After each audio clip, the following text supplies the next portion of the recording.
So the question has been asked in AIPMT 2015.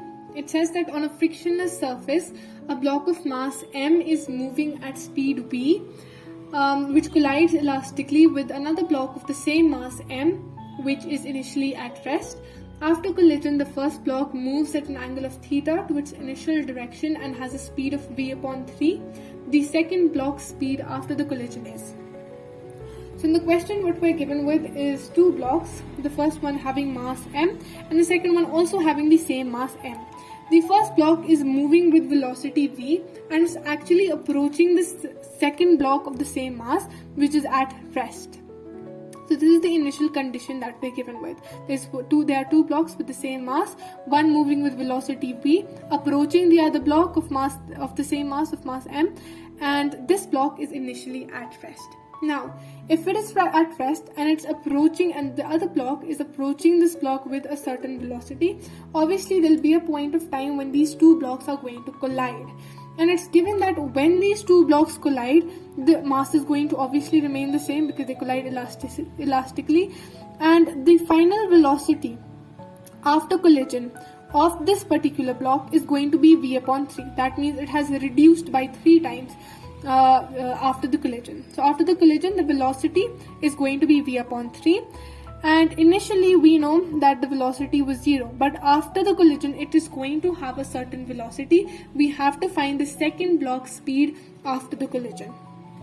Now we are going to use the kinetic energy in this particular question.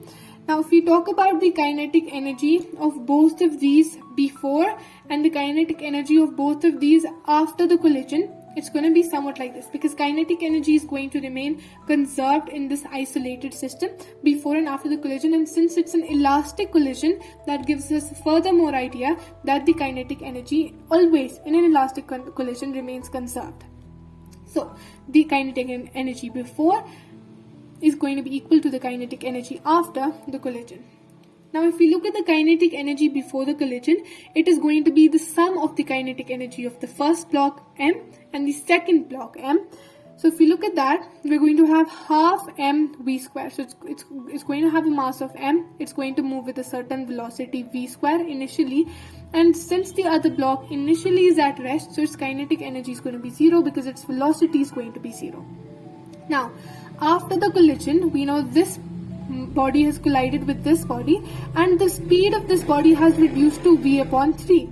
So half m v square, but here the velocity is v upon 3. So v upon 3 square plus half m. So the mass of this is also going to remain the same, and we have to find the speed of the second block after the collision. So it's going to remain a variable for us in this particular question.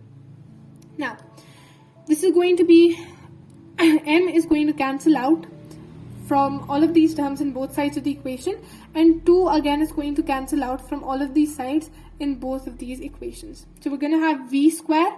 Here we've got v square divided by 9 because we're going to square this entire term, and it's positive here if we bring it, because what we're doing here is that we're bringing the terms with v, a known quantity, right, to one side, and vf, that is the final velocity of the second block, to the other side.